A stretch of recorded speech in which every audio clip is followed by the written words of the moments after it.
آ گیا۔ اسی کو کہتے ہیں کہ جو تیرا طفل ہے کامل ہے یا غوث، تو پہلے کا لقب واصل ہے یا غوث۔ حضرت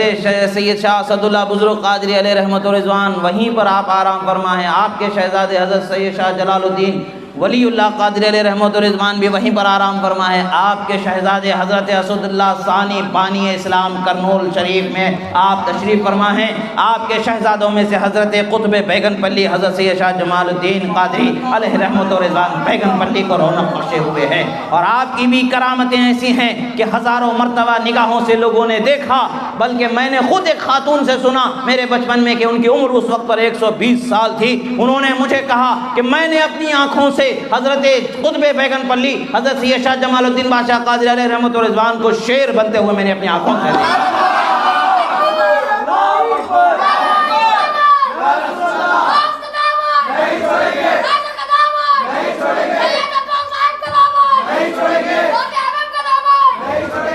اللہ کے ولیوں کی شان کو اللہ تبارک و تعالیٰ نے بلند فرمایا ہے۔ جو مقام قطبیت ہوتا ہے وہ ایسے ہی سب کو مل جانے والا تمہارے ہمارے بولنے سے مقام قطبیت نہیں ہوتا ہے، بلکہ وہ اللہ کی طرف سے انتخاب ہوتا ہے۔ جس طرح سے ہر عالم مجدد نہیں ہو سکتا ہے، کوئی ایک ہی ہوتا ہے، کوئی خاص ہی ہوتا ہے، کوئی خاص گروہ، کوئی خاص جماعت، کوئی خاص فرد ہوتا ہے جس پر انعام ربانی کے ساتھ انہیں مقام تجدید و احیاء کے منصب عظیم پر سرفراز کیا جاتا ہے۔ اسی طریقے سے دین کی حمایت و نصرت کے لیے مقام ولایت اور سلطنت باطنیہ کا جسے سرور و رہبر بنایا جانا ہوتا ہے وہ انتخاب ربانی ہوتا ہے، وہ انتخاب غوث سمدانی ہوتا ہے، وہ غوث اعظم کی نگاہ کرم سے بنایا جاتا ہے۔ تفریح الخاطر میں واقعہ ہے کہ غوث ایک روایت آتی ہے، بیان ہوتا ہے کہ جب بھی کسی ولی کو مقام ولایت سے سرفراز کیا جانا ہوتا ہے اسے سرکار مدینہ صلی اللہ علیہ وسلم کی بارگاہ میں پیش کیا جاتا ہے۔ سرکار مدینہ فرماتے ہیں اسے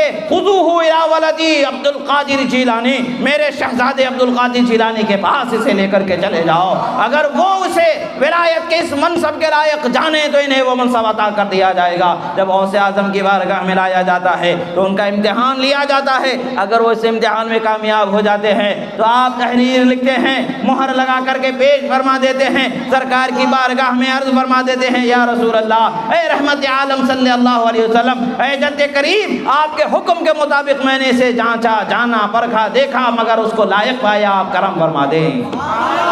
جب ادھر سے ان کی کامیابی کا رزلٹ مل جاتا ہے ادھر پھر سرکار فرما دے خذوہ الی ولدی عبد القادر، انہیں پھر میرے شہزادے کے پاس لے جاؤ، وہ انہیں منصب ولایت عطا فرما دیں گے۔ ولایت کے بلند پرواز حیران ہے بلندی پر سمجھ میں ہی نہیں آتی ہے رفعت غوث اعظم کی۔ فرماتے ہیں غوث اعظم انا فی حضرت تقریب وحدی یصرفنی وحسبی ذوالجلالی، میں قرب خاص میں وہاں ہوں جہاں کسی ولی کا گزر نہیں ہے۔ رجالی فی حواجرہم صیام وفی ظلم اللیالی کاللیالی، میرے جو غلام ہوتے ہیں، میرے جو خدام ہوتے ہیں ایسے ہوتے ہیں کہ جیسے اندھیری رات میں چمکتے ستارے ہوا کرتے ہیں۔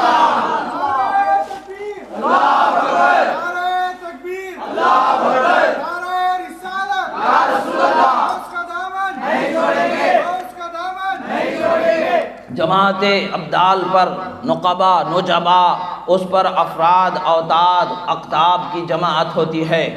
جو فرد کے متعلق جو جماعت افراد سے ہوتے ہیں الملفوظ میں اعلیٰ حضرت علیہ رحمت و رضوان اور دیگر اکابرین کے اقوال مبارکہ سے مزین و مدلل کرتے ہوئے بیان کرتے ہیں، جیسا کہ حضرت امام محی الدین ابن عربی اور اسی طریقے سے امام یافعی اور اسی طریقے سے حضرت مجدد الف ثانی علیہ رحمت و رضوان کے اقوال مبارکہ سے ان چیزوں کو مدلل کرتے ہوئے بیان کرتے ہیں کہ جو فرد ہوتا ہے، جو وقت کا ولی ایسا ہوتا ہے، اب وہ کسی کا تابع نہیں ہوتا ہے، سیدھے ڈائریکٹ وہ رسول اللہ صلی اللہ علیہ وسلم کا تابع ہوتا ہے۔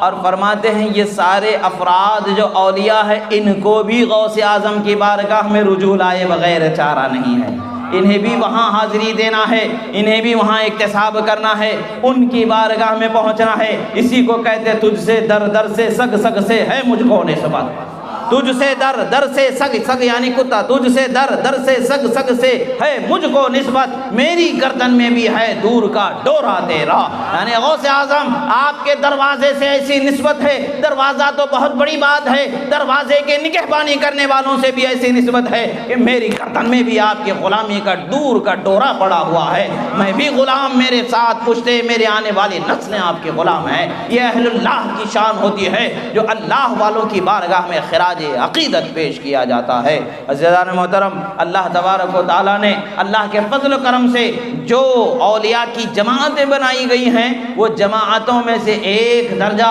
ایک منصب وہ ہوتا ہے جسے علاقے کا ایسا ولی بنایا جاتا ہے کہ اس کے ہی حکم سے اس علاقے میں کوئی دوسرا ولی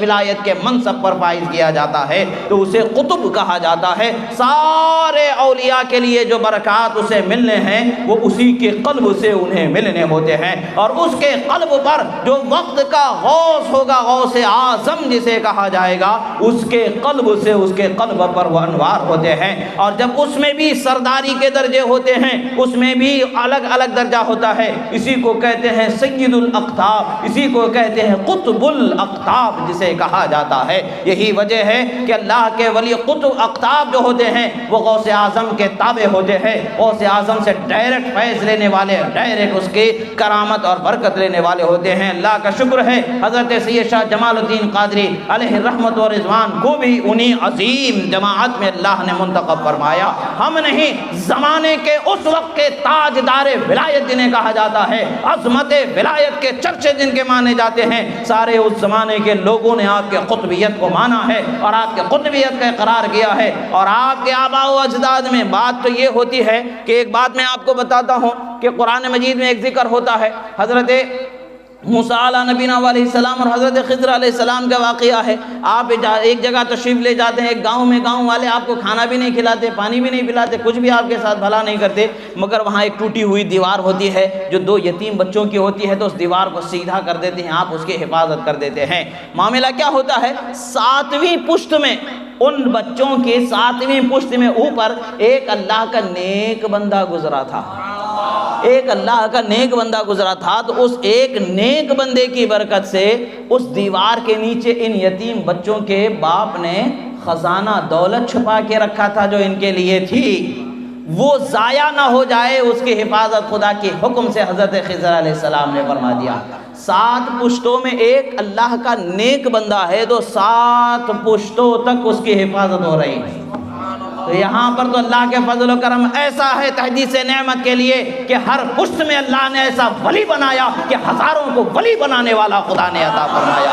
ولایت کے ایسے سیرابی چشموں سے اس بارگاہ سے خدا نے فرمائی کہ زمانہ اس کو جانتا ہے، زمانہ اس کو مانتا ہے، مگر افسوس کی بات ہے کہ غرور و تکبر کے نشے میں چور ہو کر کے جو کچھ علم کے دعوے دار اپنے آپ کو بنا کر کے اس بارگاہ پر جسارت کرنے کی کوشش کرتے ہیں، وہ اپنے انجام کو آج بھی پہنچیں گے، قیامت میں بھی پہنچیں گے۔ اور غوث اعظم کی بارگاہ کی بات ہے، جب وہ اپنے مرید کو کوئی کچھ تکلیف دینا چاہتا ہے تو فرماتے ہیں میں